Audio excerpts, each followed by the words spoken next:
বিদ্যুতের লাইন চলে যায়, এটা আমাদের মাথায় ঢুকে না।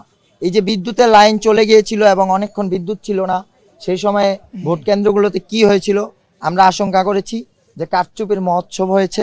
এই ব্যাপারটি আমাদের কাছে সম্পূর্ণ সন্দেহজনক মনে হয়েছে, আশঙ্কা প্রকাশ করছি। এছাড়াও আরও কয়েকটি ঘটনা ঘটেছে।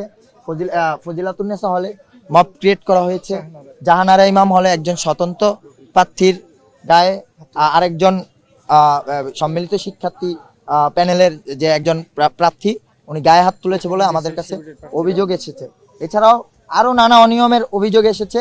তবে বাংলাদেশ জাতীয়তাবাদী এবং সবচেয়ে গুরুত্বপূর্ণ হচ্ছে তাজউদ্দিন হলে আমি নিজে পরিদর্শনে গিয়েছিলাম একজন প্রার্থী হিসাবে, সেখানে আমি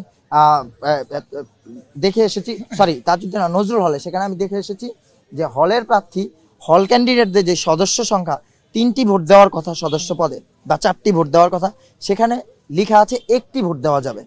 সো এই যে নানা ধরনের অসঙ্গতি এবং আরো অনেকগুলো অসঙ্গতি হয়েছে। আমি একজন প্রার্থী, সবগুলো হলে কেন্দ্রে আমার যাওয়া সম্ভব হয়নি, কিন্তু আমরা সারাদিন ফেসবুকে দেখেছি। এবং গত রাতে যে পরিকল্পনা করে একটি গুজব ছড়ানো হয়েছে যে বাংলাদেশ জাতীয়তাবাদী ছাত্রদল ব্যালট বাক্স ছিনতাই করেছে, এই যে মিথ্যা প্রোপাগান্ডা ছড়ানো হয়েছিল, আপনারা জানেন এই প্রোপাগান্ডাগুলো কারা ছড়িয়েছে এবং এর প্রভাব তো এই নির্বাচনে পড়েছে।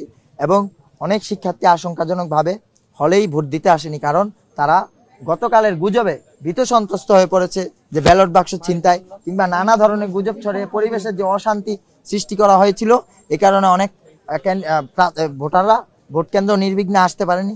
এছাড়াও আরও বিভিন্ন সুনির্দিষ্ট অভিযোগ রয়েছে। তো বাংলাদেশ জাতীয়তাবাদী ছাত্রদল মনোনীত প্যানেল সবগুলো অভিযোগ, সুনির্দিষ্ট অভিযোগগুলো আমরা কালেক্ট করার চেষ্টা করছি।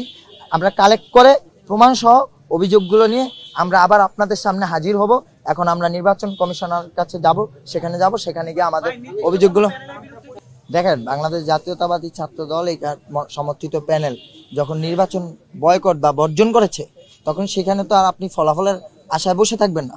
আর তার চেয়ে বড় কথা হচ্ছে বাংলাদেশ জাতীয়তাবাদী ছাত্রদল সমর্থিত যে প্যানেলটা রয়েছে, সাদি বৈশাখী ইকরা সাজ্জাদ প্যানেল, যে প্যানেলটা আছে, এই প্যানেল আপনাদের কাছে সুনির্দিষ্ট অভিযোগ প্রমাণ সহ বেশ কিছু নিয়ে উপস্থিত হয়েছিল।